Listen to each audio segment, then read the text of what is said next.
Social media पर एक तस्वीर वायरल है, एक वीडियो वायरल है इसी महिला की, जिसका नाम है तृप्ति त्यागी। एक बच्चा है जो मुस्लिम समाज का है, उससे दूसरे बच्चों से ये कहकर मार खिलवा रही हैं कि ये मुस्लिम समाज का बच्चा है, तुम मारो।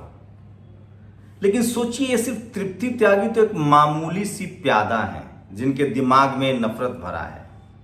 मैं आपको आज ले चलूंगा थोड़ा फ्लैशबैक में, और इस देश के सिख समाज हो, बुद्धिस्ट हो, चाहे हिंदू हो, चाहे क्रिश्चियन हो, किस तरह से इस तरह के हमलों के पीछे की साजिश क्या है और इसका फायदा क्या है। ये सब कुछ धर्म बचाने के लिए नहीं हो रहा है, ये सब कुछ अपने राजनीतिक आर्थिक फायदे के लिए हो रहा है। हम ज्यादा दूर नहीं चलेंगे। एक दौर था जब इस देश में सम्राट अशोक का दौर था, बुद्ध का दौर था, समानता का दौर था, सबको बराबर का अधिकार था। तक्षशिला, नालंदा, विक्रमशिला जैसी यूनिवर्सिटियां थी, दुनिया भर के छात्र यहाँ पढ़ने आते थे और भारत विश्वगुरु था। उसके बाद इस देश में कुछ लोग आए जिन्होंने अपने छल कपट से इस देश की सत्ता पर कब्जा कर लिया। उन्हीं की कॉन्स्पिरेसी की कहानी बताऊंगा, वो कैसे स्कूलों से शुरू होता है। स्कूल का बड़ा महत्व है, पढ़ाई लिखाई का बड़ा महत्व है। मुगलों के काल में लेके आता हूं। जब मुगल राजा हुए तो उसी दौर में तुलसीदास रामचरितमानस लिख रहे थे और उसी दौर में पुराण लिखे जा रहे थे और अकबर को भगवान का अवतार बताया जा रहा था। वो कौन लोग थे जो उस समय हिंदुओं को जातियों के नाम पर बांट रहे थे? तुलसी दुबे। लेकिन वो धर्म के खिलाफ कुछ नहीं बोल रहे थे। वो अगर हिंदू होते तो वो इस्लाम के खिलाफ बोलते, मुसलमान के खिलाफ बोलते, लेकिन वो नहीं बोल रहे थे क्योंकि वो सत्ता के साथ थे। उसी दौर में कबीर और रविदास महाराज, जो जात के नाम पर अत्याचार हो रहा था, जो पीड़ित समाज से थे, वो लड़ रहे थे। चलिए, वहां तो इन्होंने राजनीति कर ली। अब आपको लेकर आते हैं अंग्रेजों के दौर में।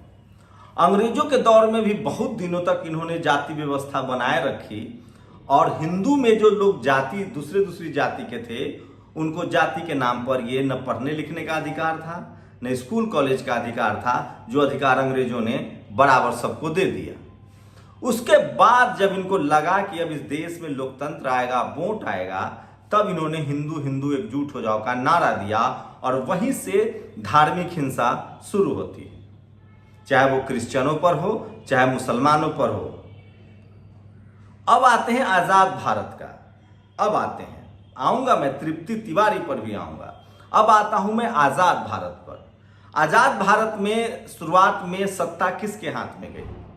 चाहे वो पार्टी कोई भी हो, कांग्रेस ही क्यों ना हो। कांग्रेस के आने के बाद सत्ता जिनके हाथ में गई, उन्होंने जाति व्यवस्था पर डॉक्टर अंबेडकर की लड़ाई को गुपचुप तरीके से भी समर्थन नहीं दिया। लेकिन लड़ाई शुरू होती रही, चलती रही। 1950 में संविधान सभा में कुछ ऐसे लोग थे जो बहुत ही डेमोक्रेटिक थे, पढ़े लिखे थे, चाहे वो सरदार पटेल थे, चाहे वो भारत के प्रथम राष्ट्रपति राजेंद्र प्रसाद सिंह थे। डॉक्टर अंबेडकर के संघर्षों ने, जयपाल मुंडा के संघर्षों ने भारत में, इस देश में जो जातिवाद चला रहा था, उस पर नकेल कस दिया। संविधान में कहीं भी धर्म के आधार पर कोई भी अधिकार नहीं दिए गए, क्योंकि उस समय धर्म के नाम पर लड़ाइयां हो नहीं रही थी। दरअसल शुरुआती दौर में था, उसका बहुत बड़ा लंबा इतिहास नहीं था। 1918 के आसपास हिंदू मुस्लिम का दंगा शुरू हो गया था। 1918 जब वोट के अधिकार आने लगे, वहीं से हिंदू शब्द आ गया। चलिए, वो सब गया, पास था, देश आजाद हुआ। उसके बाद सबसे पहले बारी आई सिखों की, गुरु नानक साहब के मानने वालों की। सरकार किसकी थी? सरकार कौन चला रहे थे, आप बताइए। जब सिखों की बारी आई तो पूरे देश के दिमाग में भर दिया गया कि ये लोग हिंदू विरोधी हैं, हिंदू एकजुट हो जाओ, ये देश विरोधी है, ये खालिस्तानी है। और उस समय न मुसलमान बोले, न क्रिश्चियन बोले, हिंदू एकजुट होकर उनका नरसंहार कर दिया। नरसंहार करवाने वाले कौन थे? और उसके बाद सत्ता किनके पास आई और सत्ता को भोगा किसने, ये बताइए मुझे। उसके बाद मंडल कमीशन का दौर आया। हिंदुओं में जातियों को लेकर विमर्श शुरू हुआ, जो बाबा साहब का संवैधानिक अधिकार दिया हुआ था, उस पर बात शुरू हुई। SC ST हिंदू को अधिकार मिल रहा था, उसका विरोधी कौन था? वो उसकी जाति आप बताइए। क्या कोई मुसलमान विरोधी था? कोई सिख विरोधी था, कोई ईसाई विरोधी था, कोई क्रिश्चियन विरोधी था? कौन विरोध कर रहा था एससी एसटी के रिजर्वेशन का? उसके बाद जब 90 के दशक में मंडल कमीशन आया, सिखों का नरसंहार हो चुका था, सत्ता में कौन लोग आए, किस जाति के लोग प्रधानमंत्री बने, वो भी बताइएगा, पार्टी पर बाद में आऊंगा। उसके बाद इस देश में 90 के दशक में जब इसी देश के हिंदुओं को, एससी एसटी ओबीसी और किसानों को हक अधिकार देने की बात आई, तो रथ यात्रा कौन निकाला, हिंदुओं को कौन जुट किया और भाई को भाई से किसने लड़ा दिया? उस समय भी मुस्लिम समाज चुप हो गए, जबकि वो भी ओबीसी में आ रहे थे। सिख समाज भी चुप रहा क्योंकि वो भी एससी ओबीसी थे। क्रिश्चियन भी चुप रहा, वो भी शेड्यूल ट्राइब थे। बुद्धिस्ट भी चुप रहे। उसके बाद सोचिए, मंडल कमीशन को भी फेल कराने वाले कौन लोग थे? आडवाणी ने रथ यात्रा किसने निकाली, उसकी जाति पता कीजिए। उसके बाद इस देश में गुर्जरों ने आरक्षण मांगा, राजस्थान में बैंसला साहब के नेतृत्व में। अब बताइए, वो तो हिंदू थे, उनको देश विरोधी किसने साबित कर दिया और कैसे 70 गुर्जर समाज के लोगों को मार दिया गया? सोचिए आप। फिर उससे सत्ता किसको मिली? उसके बाद जाट समाज ने आरक्षण मांगा, वो भी हिंदू थे। जाट गुर्जर ऐसे हिंदू जो हिंदू की बागडोर थमाए हुए थे, जिनके नाम पर मुसलमानों पर अत्याचार हो रहा था, जिनको जाति के नाम पर भी भयंकर रूप से लड़ाया जाता था। उसके बाद जाटों को भी मारा गया। मरवाने वाले कौन थे? यह सवाल है। उसके बाद सोचिए, वही खेल नहीं रुका। पटेल गुजरात में, उन्होंने आरक्षण मांगा हार्दिक पटेल के नेतृत्व में, उनको भी मारा गया। वो तो हिंदू थे भाई। खेल यही नहीं रुका। उसके बाद मैथमेटिक्स चेंज हो गया।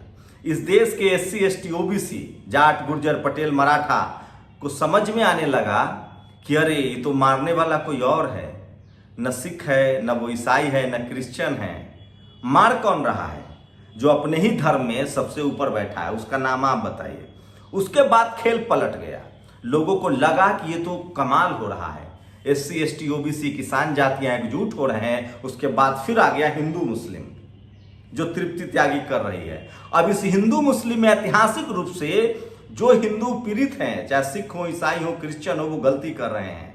वो मुगलों का बदला जो हिंदू, जो इन जाट गुर्जर पटेल मराठा को मारा गया, आज उन्हीं को हिंदू बनाया जा रहा है। एससी एसटी ओबीसी को हिंदू कहा जा रहा है और उनको लगता है कि चलो इनके बाप दादा मुगलों के दौर में जो गलती हुई थी उनकी सजा लेंगे। आप ऐतिहासिक रूप से फिर भूल कर रहे हैं। भले मुगलों के दौर में मुगलों ने जाति व्यवस्था खत्म नहीं की, ठीक है, मान लीजिए, लेकिन आजादी के बाद वो कौन लोग हैं जो सबसे लाभ के पद पर हैं? कलेक्टर कौन है, एसपी कौन है, जज कौन बन रहा है, किसका बच्चा बिजनेस कर रहा है, ये बताइए। तब आपको पता चलेगा कि बारी बारी से सबकी बारी आ रही है और डंडा चलवाने वाला कोई और है, डंडा चलाने वाला बार बार बदल रहा है। वो कभी हिंदू हो रहा है, वो कभी राष्ट्रद्रोही बनाकर मारा जा रहा है। तो सोचिए, मैं इसीलिए कह रहा हूं, आज जो तृप्ति जो त्यागी कर रही है, उसके पीछे का इतिहास मैं आपको बता रहा था। उसके बाद जब से बीजेपी आई है, तब से सोशल मीडिया आया है, तब से एससी एसटी ओबीसी और किसान जातियों की एकजुटता बनते दिख रही है। आप देख रहे हैं किसान आंदोलन में सब एकजुट हुए हैं। अब इससे नुकसान किसको है? आप बताइए, बीजेपी सत्ता से बाहर जाएगी तो नुकसान किसको होगा? और कल्पना कीजिए, इस देश में अखिलेश यादव भी हिंदू हैं, मायावती भी हिंदू है, अभी तक लालू यादव भी हिंदू हैं, उनको जेल में डाला जा रहा है। आप कल्पना कर सकते हैं? मैं इसीलिए कह रहा हूं, आनंद मोहन को छोड़ दिया जाता है, एक यूपी में कोई तिवारी है, उनको छोड़ा जा रहा है। तो मैं फिर कह रहा हूं, मार खाने वाला आज मुसलमान है। आप सब अगर खुश हैं तो कल आपकी भी बारी आएगी। मैं इस देश के सिखों से, बुद्धिस्टों से, ईसाइयों से, क्रिश्चियनों से और एससी एसटी ओबीसी और किसान हिंदुओं से कह रहा हूं, ये जो साजिश रचता है उसको पहचानिए। और जब उसको पहचानेंगे तो पता चलेगा कि न तो वो धर्म बचा रहा है, न जाति बचा रहा है। वो अपना स्वार्थ बचा रहा है, वो अपने बच्चों का भविष्य बचा रहा है। और वो चाहता है कि जिस तरह से हिंदुओं को ही, एससी एसटी ओबीसी किसानों को स्कूल से पहले दूर रखा गया, अब धर्म के नाम पर मुसलमानों को दूर रखा जाए, जिन्होंने सिखों पर नरसंहार किया। वो चाहते हैं कि इनके बच्चों को स्कूल से बाहर रखा जाए, इनको सिस्टम में ना आने दिया जाए, क्योंकि अगर ये सिस्टम में आएंगे तो उनके बच्चों के लिए चैलेंज होगा। फिर high court, supreme court, media, judiciary, college, university, bureaucracy पर उनका कब्जा खत्म हो जाएगा। ये बड़ी कॉन्स्पिरेसी है जो आपको समझना पड़ेगा। मैं फिर कह रहा हूं, जो भी एससी एसटी ओबीसी या किसान जातियां यह सोचकर चुप है कि मुगलों के दौर में मुसलमानों ने हमारे ऊपर अन्याय किया, वो गलतफहमी में है। उस समय भी मुगलों को भड़काने वाले कौन थे, उनके दरबार में दरबारी कौन थे, उस समय जातिवाद कौन फैला रहा था और जातिवाद के खिलाफ लड़ कौन रहा था, और आजादी के बाद सिखों के मरवाने के पीछे कौन लोग थे और सत्ता किनको मिली। मैं फिर कह रहा हूं, क्राइम का मोटिव होता है, क्राइम से फायदा किसको होता है। आज हिंदू मुस्लिम से किसको फायदा होगा? क्या मायावती को वोट मिल जाएगा? क्या नीतीश कुमार को वोट मिल जाएगा? क्या लालू यादव को वोट मिल जाएगा? अखिलेश यादव को मिल जाएगा? हेमंत सोरेन को मिल जाएगा? क्या किसी सिख पार्टी को मिल जाएगा? नहीं। किसको मिलेगा पार्टी? और वो पार्टी की बागडोर किसके हाथ में है, उसकी जाति पता कीजिए। आप हो सकते हैं धर्म के मानने वाले हो, लेकिन मैं इसलिए कह रहा हूं, ये बड़ी साजिश है, बड़ी कॉन्स्पिरेसी। और आज SC ST OBC किसानों को मुसलमानों के साथ खड़ा होना पड़ेगा, क्योंकि ऐतिहासिक भूल हुई है। सिखों के समय मुसलमान खड़े नहीं हुए और SC ST OBC किसान खड़े नहीं हुए, हमने उनको छोड़ दिया। नतीजा नुकसान देश का हुआ, सिख समाज तो फिर भी खड़ा हुआ। जाटों को हमने छोड़ दिया मरने के लिए, गुर्जरों को छोड़ दिया, पटेलों को अधिकार नहीं मिले, मराठाओं को अधिकार नहीं मिले। मारने वाला, बारी बारी से षड्यंत्र रचने वाला एक ही है जो इस देश के सिस्टम पर कब्जा जमाए हुए है। High court, supreme court, college, university, media, judiciary और अब तो बिजनेस पर भी उसका कब्जा है। उसकी जाति बताइए। कभी वो धर्म के नाम पर आज जो दंगे करा रहा है, धर्म के नाम पर जो लोगों को नफरत बो रहा है, वो टीवी में भी बैठा है, वो हाई कोर्ट में भी बैठा है, वो सुप्रीम कोर्ट में भी बैठा है, वो आपके अखबार के रूप में घर में भी आता है। वही आपको बोलना क्या है, आपको करना क्या है सिखाता है। दरअसल वो न तो धर्म बचा रहा है, आज जैसे वो पहले न तो जाति बचा, आज जाति के नाम पर जिस तरह से उसने तमाम दूसरी जातियों को लड़वाया, चाहे वो राजपूत हो, चाहे वो SC ST OBC हो, चाहे किसान हो, वो उस समय जाति भी नहीं बचा रहा था। ठीक वो आज धर्म भी नहीं बचा रहा है। वो दरअसल अपने बच्चों का भविष्य बचा रहा है, अपनी नस्लों को बचा रहा है, वो अपनी सुपरमेसी को बचा रहा है, वो अपनी आर्थिक, राजनीतिक और सामाजिक ताकत को बचा रहा है और बारी बारी से सबको मरवा रहा है और वो भारत देश को कमजोर कर रहा है। जो इस देश में जाति के नाम पर इस देश का सिस्टम पर कब्जा किए हुए थे, वही अब धर्म के नाम पर सिस्टम पर कब्जा किए हुए हैं। पीड़ित हमेशा पीड़ित रहा है। इसलिए आपको सोचना पड़ेगा कि ये तृप्ति त्यागी तो एक छोटी सी प्यादा है। ये पूरी कॉन्स्पिरेसी थ्योरी मैंने आपको समझाई। आप लोग प्रतिक्रिया दीजिए। और मैं इस देश के हर नागरिक से कह रहा हूं, कोई आपको धर्म और जाति के नाम पर लड़ा रहा है, आपके नफरत आपके दिमाग में भर रहा है, तो समझिए वो आपके आने वाले बच्चों के नस्लों को धोखा दे रहा है। इनसे सावधान रहिए, इनसे सचेत रहिए। वो अपने बच्चे को विदेश भेज रहा है, महंगे यूनिवर्सिटी कॉलेज में पढ़ा रहा है, उसका बच्चा मीडिया, जुडिशरी, कॉलेज, यूनिवर्सिटी में है, आपके बच्चे को हथियार पकड़ा रहा है। इसलिए आज के समय में जातिवाद के नाम को उसने छोड़कर धर्म के नाम पर सत्ता कब्जा कर रखा है। उससे सचेत रहिए, सावधान रहिए। और कोई भी जाति या धर्म के नाम पर आपको भड़काता है तो उससे पूछिए कि इसमें मेरा फायदा क्या है और तुम्हारा क्या फायदा है, तुम्हारा क्या स्वार्थ है।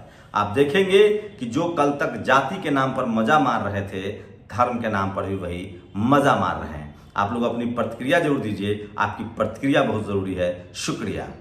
नेशनल दस्तक की आपसे गुजारिश है कि अगर इसको बचाना चाहते हैं तो नेशनल दस्तक को सब्सक्राइब करने के लिए रेड कलर के सब्सक्राइब बटन को दबाएं, फिर बेल आइकन की घंटी दबाएं। नेशनल दस्तक को बचाने के लिए बहुत जरूरी है कि हर खबर को शेयर करें, लाइक करें, कमेंट जरूर करें।